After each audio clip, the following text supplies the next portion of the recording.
Hey everyone, and welcome. Today we're going to pull back the curtain on the one skill that can truly change the game for your career, professional communication.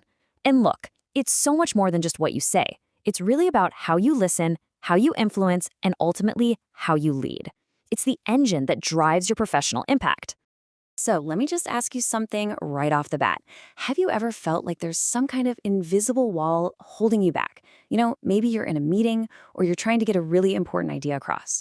Trust me, you are not alone. And more often than not, the key to breaking through that wall is hidden in the way we communicate. Okay, so let's dive right in. First things first, we need to really identify the problem. We're going to take a look at the most common communication roadblocks that professionals, people just like you, run into pretty much every single day. Does any of this look familiar? That little pit in your stomach right before a presentation? Or struggling to find the right words when things get a little tense? Maybe it's just that feeling of being talked over in a virtual meeting. These aren't just small annoyances. They are real hurdles that can seriously slow down your career and just make your day-to-day work life a lot harder. But here is the most important thing I want you to take away from this.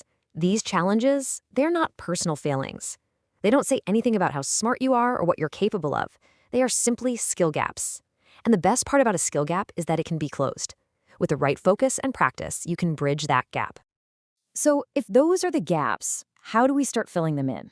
Well, we do it by building a really powerful communication toolkit. So let's open up that toolbox and see what every professional really needs to have inside.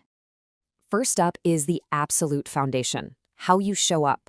We're talking about mastering your voice, your body language, your overall presence so you project confidence. But it also includes something that's so often overlooked, and that's active listening. Really hearing what's being said, not just waiting for your turn to talk. Honestly, that one skill alone can completely transform your professional relationships. Next, we have to talk about the digital world, because that's where so much of our work happens now, right? Your emails, your Slack messages, that's your new handshake. Being great here means writing with total clarity to avoid any confusion. It also means remembering that we work in a global world, and the same words can land very differently depending on someone's cultural background. And finally, we get to the really strategic stuff. These are the skills that separate the good communicators from the truly great ones. We're talking about mastering the art of giving and receiving feedback, seeing it as a gift for growth, not criticism. And it's about using emotional intelligence to understand what's not being said, which helps you build way stronger, more effective connections with people. Okay, so knowing what skills you need is one thing. That's the what. But what about the how? How do you actually develop them? Let's take a look at what a really effective learning experience is all about. Let's be real. The old way of just sitting in a room, listening to a lecture, and taking notes, it just doesn't work for a practical skill like communication. You can't learn to swim from a textbook, right? Real improvement comes from doing, from practicing, getting it wrong, and trying again in a place where it's safe to do so. And this right here shows a super powerful learning cycle. It's a loop. You learn the theory in an interactive way, then you have to apply it through practice, like role-playing a tough conversation. Then, and this is key, you get feedback. Seeing yourself on video can be a little cringy, but wow, is it powerful. And finally, you use that feedback to get better. It's learn, do, see, and refine. That's really the only path to mastery. And a structured journey makes all the difference. You can't just jump into the deep end. A logical path starts with the basics, understanding your own style. From there, you layer on those verbal and nonverbal skills. Then you test them out when the stakes are higher, like in a presentation. And finally, you pull all those advanced strategies into your everyday work. See how each step builds on the last? That's what makes it stick. So, we get to the million-dollar question. Does this all actually work? What are the tangible, real-world results when you invest your time in these skills? Well, let's look at the numbers. Get this, an incredible 80% of people report a major boost in their confidence during professional interactions. Just think about that. 8 out of 10 people walk away feeling more capable, more self-assured in every meeting, every call, every conversation they have. That's huge. And it's not just a feeling they have on the inside. A full 75% get positive feedback about their improved communication directly from their colleagues and their bosses. So other people are actually noticing the change. Your impact becomes visible to everyone you work with.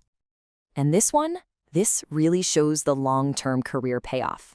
65% go on to advance into roles that demand even stronger communication skills. So this kind of training doesn't just make you better at your job today, it actively gets you ready for your next big move. The stats are powerful, for sure, but they don't tell the whole story. The real transformation is personal. It's about how these new skills actually change your daily life at work and what new doors they open up for you. Take a look at what Michael said.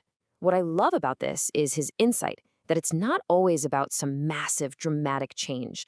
A lot of the time, it's the small, subtle shifts in your tone or your body language that make the biggest difference in how people see you. And then there's Olivia, a manager. For her, the impact was immediate and it affected her whole team. This just speaks to how crucial it is for leaders to know how to give feedback that actually motivates people instead of shutting them down. It can totally change a team's dynamic. And Maria's story, wow, this one really hits home for a lot of us because she conquered one of the biggest professional fears out there. By getting practical tools and practicing in a safe space, she turned something that caused her anxiety into a real strength. That's a life-changing transformation. So, I'll leave you with this one final thought to chew on. The next big leap in your career, it might not come from learning a new piece of software. It might come down to mastering a single conversation. That high-stakes negotiation, that big presentation, that difficult feedback they need to give. The only question is, are you ready to have it?